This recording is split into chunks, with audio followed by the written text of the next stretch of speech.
ये कोई आम ट्रक नहीं बल्कि ये वो ट्रक है जिसमें करोड़ों पैसे लोड करके बैंक तक पहुंचाए जाते हैं। इस ट्रक में आगे 2 गार्ड्स और पीछे भी 2 गार्ड्स बैठे होते हैं और तभी अचानक यह ट्रक एक डोनट शॉप के बाहर रुकता है। दरअसल गार्ड्स को भूख लगी हुई थी, इसलिए 2 गार्ड्स गाड़ी से उतरकर खाना खरीदने के लिए शॉप के अंदर चले जाते हैं, जबकि 2 गार्ड्स गाड़ी की सेफ्टी के लिए अंदर बैठे रहते हैं। और तभी वहाँ पर एक ब्लैक कलर की कार आती है जिसमें से 4 लोग उतरते हैं और उन चारों ने अपने अपने चेहरे को मास्क से ढक दिया होता है। अब जैसे ही 2 गार्ड खाना लेकर बाहर आते हैं तब मास्क पहने हुए लोग गार्ड्स पर बंदूक तान देते हैं। यहाँ ट्रक में बैठा हुआ एक गार्ड उन लोगों को देख लेता है और वो गार्ड जल्दी से पुलिस को इन्फॉर्म कर लेता है। तभी ट्रक में बैठे हुए गार्ड के पास एक मास्क पहना हुआ चोर आता है और वो चोर गार्ड को गाड़ी से बाहर निकलने को कहता है, लेकिन जब वो गार्ड बाहर निकलने से इनकार कर देता है तब वो चोर ट्रक के शीशे में एक होल करके उसमें रस्सी फंसाकर एक गाड़ी से पूरे शीशे को बाहर खींच लेता है। अब वो गार्ड भागने की कोशिश करता है लेकिन वो चोर उस गार्ड को मार डालता है। गोली की आवाज सुनकर जल्दी ही वहाँ पुलिस आ पहुंचती है। अब यहाँ चोर और पुलिस के बीच फायरिंग शुरू हो जाती है। काफी देर तक गोलीबारी होने के बाद ये लोग सभी पुलिस वालों को मार डालते हैं और यहाँ इनकी शूटिंग स्किल्स को देखते हुए हमें पता चलता है कि यह कोई आम चोर नहीं बल्कि यह सभी पहले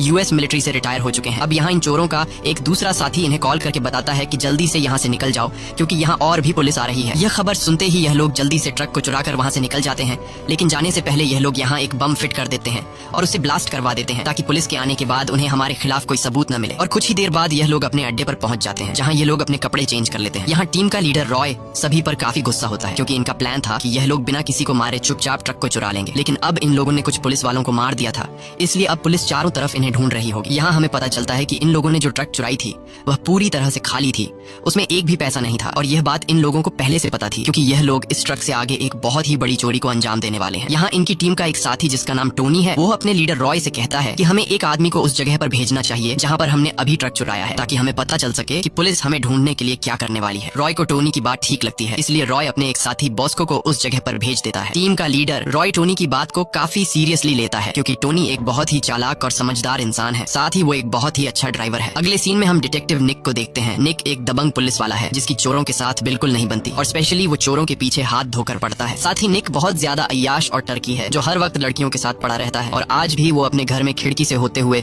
चुपके से घुसता है। घर के अंदर आते ही वो फ्रिज खोलकर कुछ खाने लगता है, तभी वहाँ पर उसकी वाइफ आ जाती है। यहाँ हमें पता चलता है कि इन दोनों की आपस में ज्यादा बनती नहीं है, लेकिन तभी निक कुछ ऐसा कर देता है जिससे उसकी वाइफ बहुत ज्यादा भड़क जाती है। निक मैसेज अपनी गर्लफ्रेंड को भेजने के बजाय गलती से अपनी वाइफ को भेज देता है, जिसे पढ़कर उसकी वाइफ काफी गुस्सा हो जाती है और अपने बच्चों को लेकर उसे छोड़कर चली जाती है। निक अपनी वाइफ को रोकने की काफी कोशिश करता है लेकिन वो निक की कोई बात नहीं सुनती। अब परेशान होकर निक अपने घर के सोफे पर आकर बैठ जाता है और तभी उसे कॉल आता है जिसमें उसे रात को होने वाले चोरी के बारे में उसे बताया जाता है, जिसके बाद निक सीधा उस जगह पर पहुंचता है जहां पर रात को चोरों ने कुछ ऑफिसर्स को मार दिया था और साथ में वो चोर एक ट्रक भी चुरा कर ले गए। यहाँ निक हर एक चीज को काफी बारीकी से नोट करता है। निक पूछता है कि उस ट्रक के अंदर क्या था, तब वहाँ एक ऑफिसर बताता है कि वो ट्रक पूरी तरह से खाली था। ये सुनकर निक सोच में पड़ जाता है कि आखिर एक खाली ट्रक के लिए कोई इतना खून खराबा क्यों करेगा, लेकिन अब धीरे धीरे निक को समझ आने लगता है कि यह चोर जरूर कुछ बड़ा करने वाले हैं, इसीलिए वो बाकी लोगों से पूछता है कि क्या यहाँ पर उन चोरों का कोई फिंगरप्रिंट मिला है। तब वो लोग कहते हैं कि नहीं, वो चोर बहुत ही ज्यादा चालाक थे, उन्होंने जाने से पहले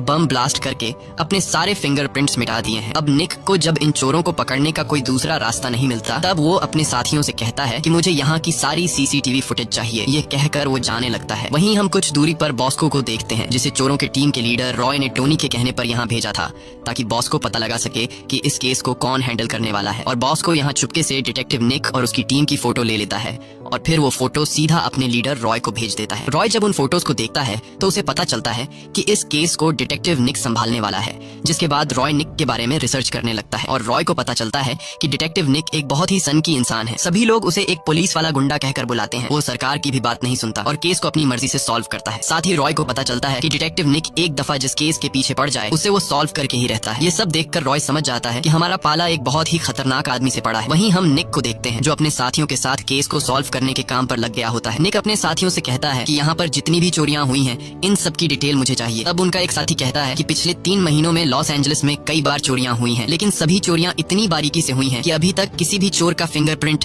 या उनके खिलाफ कोई सबूत नहीं मिला। ये सुनकर निक समझ जाता है कि ये सभी चोर बहुत ही ज्यादा शातिर है, क्योंकि जितनी परफेक्ट प्लानिंग से वो चोरी कर रहे हैं और किसी सोल्जर की तरह पुलिस से मुकाबला कर रहे हैं, इससे यह पता चलता है कि ये सभी चोर पहले पहले आर्मी में रह चुके हैं। इसलिए निक अपने साथियों से कहता है कि उन सारे लोगों की लिस्ट निकालो जो पहले आर्मी में थे और फिर वो जेल में चले गए। अब निक की टीम को रिसर्च करते हुए रॉय नाम के एक आदमी के बारे में पता चलता है जो कभी यूएस आर्मी में हुआ करता था, लेकिन फिर वो मर्डर के केस में जेल चला गया था और जेल में अपनी सजा काटने के बाद अब रॉय आजाद हो चुका है। ये सुनकर निक अपने साथी से पूछता है कि रॉय जेल से कब छूटा है। अब जब निक का साथी उस तारीख को निकालता है जिस तारीख को रॉय जेल से आजाद हुआ था, तो उस तारीख को देखने के बाद निक का साथी चौंक जाता है, क्योंकि जब से रॉय जेल से बाहर आया है तब से लॉस एंजलिस में चोरियां होने लगी हैं। इसीलिए अब निक को पूरा का पूरा यकीन हो जाता है कि इन सब चोरियों के पीछे रॉय है और रॉय की पूरी एक टीम है। यहाँ इन्हें पता लगता है कि रॉय के टोनी नाम के एक आदमी के साथ बहुत ज्यादा ताल्लुकात है और टोनी नाम का वो आदमी एक बार टेंडर है और रॉय अक्सर टोनी से मिलने बार में जाता है। ये पता चलते ही निक पहुंचता है सीधा उस बार में जहां पर टोनी नाम का आदमी बार टेंडर का काम करता है। यहाँ निक टोनी को देख लेता है और निक बार के अंदर टोनी के साथ बिल्कुल नॉर्मल तरीके से पेश आता है। निक ऐसे जाहिर नहीं होने देता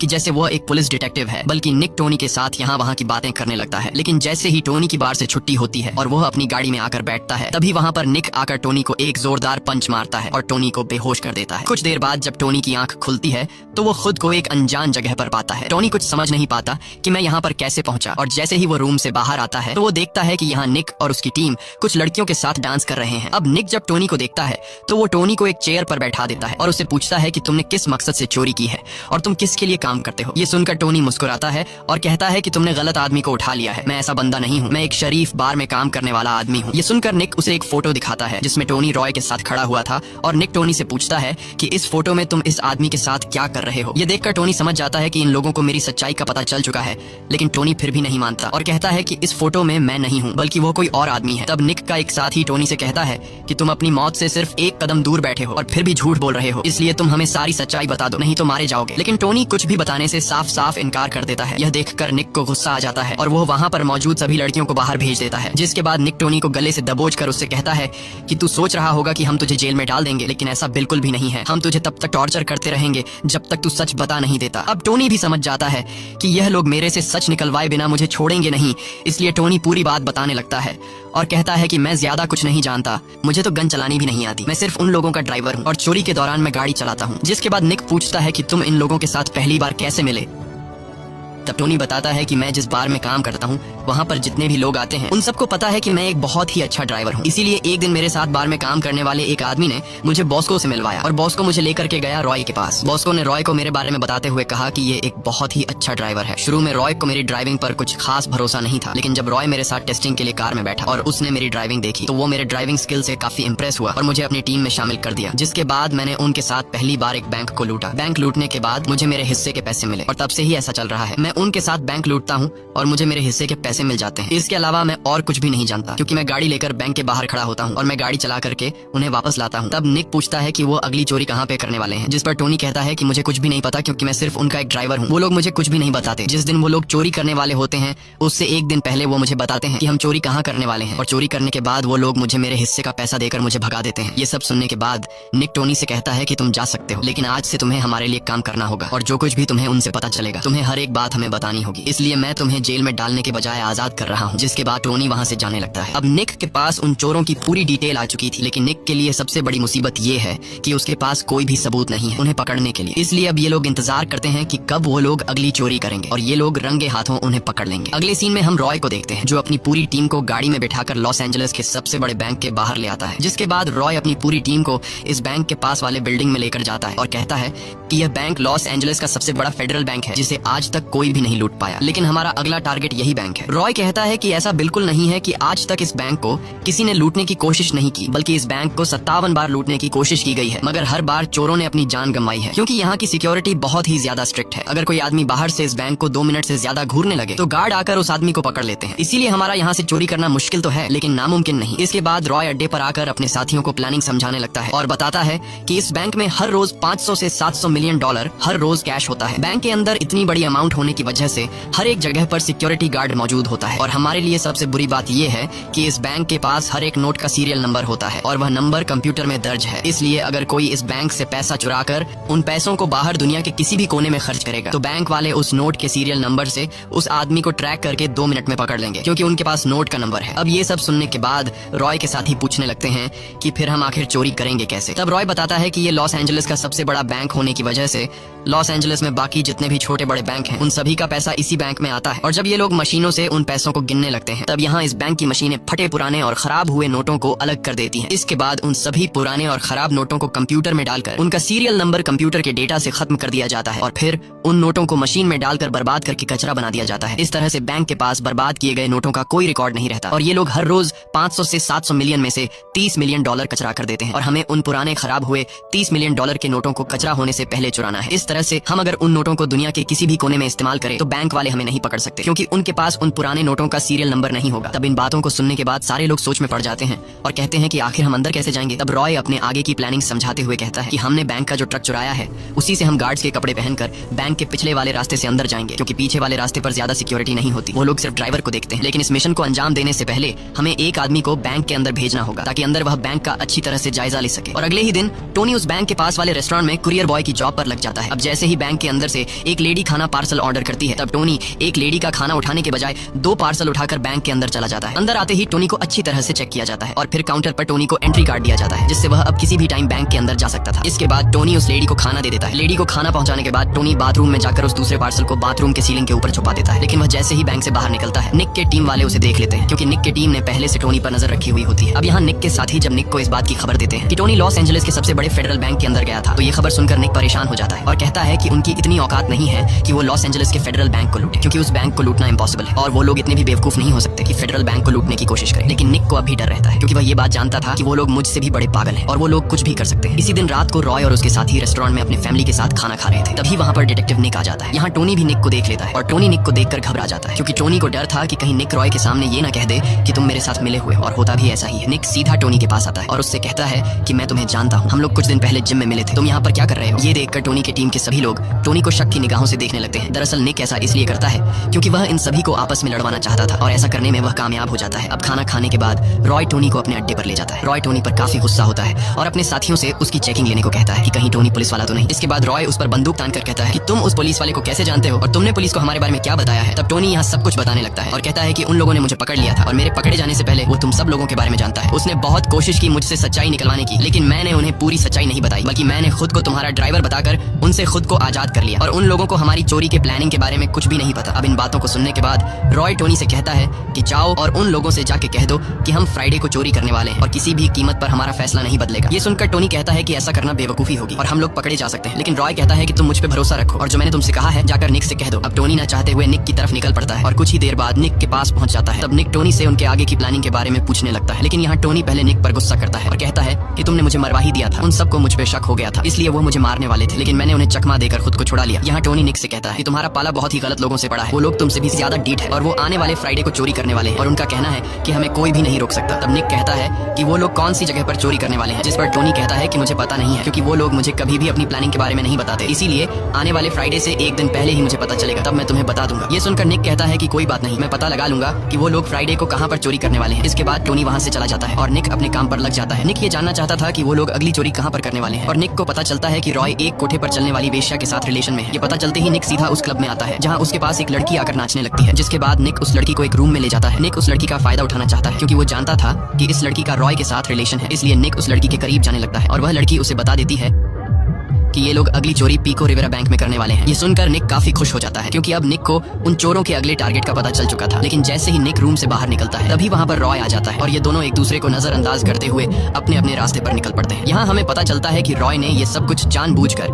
अपनी रखेल से निक को बताने को कहा था। उसने अपनी गर्लफ्रेंड को कहा था कि वह निक के पास जाए और उसे बैंक का नाम बताए। अब फाइनली वह दिन आ जाता है जिस दिन ये लोग चोरी करने वाले होते हैं, जिसके बाद ये सभी लोग तैयारी करने लगते हैं और दूसरी तरफ निक और उसकी टीम भी तैयार हो जाती है। यहाँ पुलिस और चोर दोनों परेशान होते हैं क्योंकि इन दोनों ग्रुप्स को पता था कि आज कुछ भी हो सकता है और कुछ ही देर बाद चोरों की टीम पीको रिवेरा बैंक में घुस जाते हैं और देखते ही देखते सारे लोगों को बंदी बना लेते हैं। अब बैंक का पूरा कंट्रोल हाथ में लेने के बाद रॉय बैंक के मैनेजर को उठाता है और उससे पुलिस वालों को कॉल करने के लिए कहता है। जब मैनेजर पुलिस को कॉल मिला लेता है तब रॉय मैनेजर को अपनी शर्तें बताने लगता है कि हमें $10 मिलियन और एक हेलीकॉप्टर चाहिए और बाहर हमें एक भी पुलिस वाला नजर नहीं आना चाहिए। अगर पुलिस टाइम पर पैसे पहुंचा नहीं पाई तो हम एक एक करके यहाँ लोगों को मारते जाएंगे। वही निक अपने साथियों के साथ बैंक के बाहर खड़ा होता है और तभी वहाँ पर लोकल पुलिस की गाड़ियां आ जाती है। निक उनसे बहस करने लगता है कि ये हमारे हमारा केस है। हम पिछले कई दिनों से इनको पकड़ने के काम पर लगे हुए हैं, इसलिए तुम लोग यहाँ से चले जाओ। अब यहाँ रॉय चुपके से जब खिड़की से देखता है तो उससे पता चलता है कि यहाँ और भी पुलिस की कुछ गाड़ियाँ आ चुकी हैं। ये देखकर रॉय गुस्सा हो जाता है और वह अपने आदमी से कहता है कि एक लड़की को कमरे में ले जाकर मार दो। अब अपने लीडर की बात को मानते हुए वह आदमी ऐसा ही करता है और एक लड़की को कमरे में ले जाकर गोली मार देता है। गोली की आवाज सुनकर बाहर खड़े सभी पुलिस वाले अलर्ट हो जाते हैं। तब बाहर से फौरन बैंक के मैनेजर के पास पुलिस का कॉल आता है। तब बैंक का मैनेजर पुलिस से कहता है कि जल्द से जल्द इन लोगों के लिए एक हेलीकॉप्टर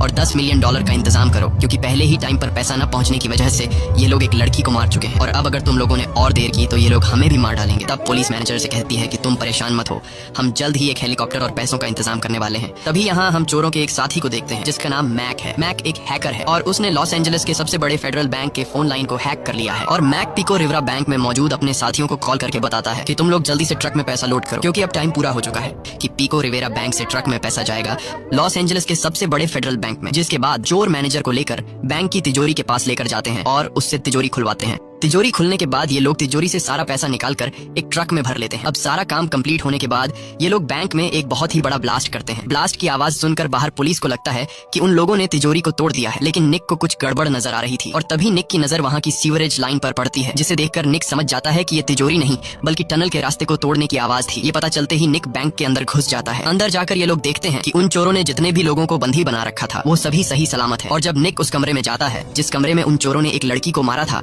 तो वहाँ जाकर निक को पता चलता है कि उन लोगों ने किसी भी लड़की को नहीं मारा है, वो लड़की बिल्कुल ठीक है और जो गोली की आवाज आई थी वो सिर्फ एक ड्रामा था। और जब ये लोग तिजोरी के पास वाले रूम में पहुंचते हैं तो वहाँ उन्हें एक बहुत ही बड़ा गड्ढा दिखाई देता है, जिसे देखकर ये लोग समझ जाते हैं कि वो चोर हमें बेवकूफ बनाकर सीवरेज लाइन से होकर चले गए हैं। वही हम रॉय और उसके एक साथी को देखते हैं जिन्होंने बैंक के गार्ड्स के कपड़े पहने होते हैं और ये लोग एक ट्रक को चला रहे होते हैं। ये वही ट्रक होता है जिसे हमने कहानी की शुरुआत में देखा था और अब इन्होंने इस ट्रक को पेंट करके इसका पूरा डिजाइन बदल दिया होता है ताकि ये बिल्कुल एक ओरिजिनल बैंक में पैसे ले जाने वाला ट्रक लगे। और अब उन्होंने जिस पिको रिवेरा बैंक में डाका डाला था उसकी तिजोरी से सारा का सारा पैसा लेकर उन्होंने ट्रक में भर दिया है और ये पैसा अब ये लोग लॉस एंजलिस के सबसे बड़े फेडरल बैंक की तरफ ले जा रहे हैं। वही हम रॉय के हैकर साथी को देखते हैं जिसने लॉस एंजलिस के फेडरल बैंक का कॉन्टैक्ट लाइन हैक कर लिया होता है और यहाँ वो लॉस एंजलिस के फेडरल बैंक के गार्ड्स को कॉल करके कहता है कि हमारा ट्रक पैसा लेकर कुछ ही देर में पहुंचने वाला है। और यहाँ हमें सारी सच्चाई का पता चलता है कि उन्होंने जो अभी एक छोटे बैंक पिको रिवेरा में से जो पैसे ट्रक में भरे थे वो पैसे ये लोग लॉस एंजलिस के सबसे बड़े फेडरल बैंक के साथ पुराने नोटों में एक्सचेंज करने वाले हैं, क्योंकि अभी उन्होंने जो पैसे ट्रक में भरे हैं वो पैसे ये लोग चुराना नहीं चाहते, क्योंकि अगर ये पैसे इन्होंने अभी चुरा लिए तो इन नोटों का सीरियल नंबर फेडरल बैंक के साथ कंप्यूटर में दर्ज है, जिस वजह से यह लोग पकड़े जा सकते हैं। इसलिए अब यह लोग नए नोट जिनके सीरियल नंबर बैंक के पास है वह नए नोट यह लोग अंदर छोड़कर पुराने फटे हुए नोट चुराना चाहते हैं जिनके सीरियल नंबर का रिकॉर्ड बैंक ने खत्म कर दिया होता है। और कुछ ही देर बाद यह लोग फेडरल बैंक के पिछले वाले रास्ते से पहुंच जाते हैं जहां गेट पर एक गार्ड उन्हें रोक देता है और यह लोग उस गार्ड को अपनी एक फेक आईडी दिखाते हैं जो बिल्कुल असली लग रही थी। इसलिए गार्ड फेक आईडी को पहचान नहीं पाता। साथ ही उन्हें पहले से कॉल पर बता दिया गया था कि ट्रक कुछ ही देर में आने वाला है, इसलिए गार्ड को जरा सा शक भी नहीं होता कि इस ट्रक में गार्ड्स के बजाय चोर बैठे हैं। जिसके बाद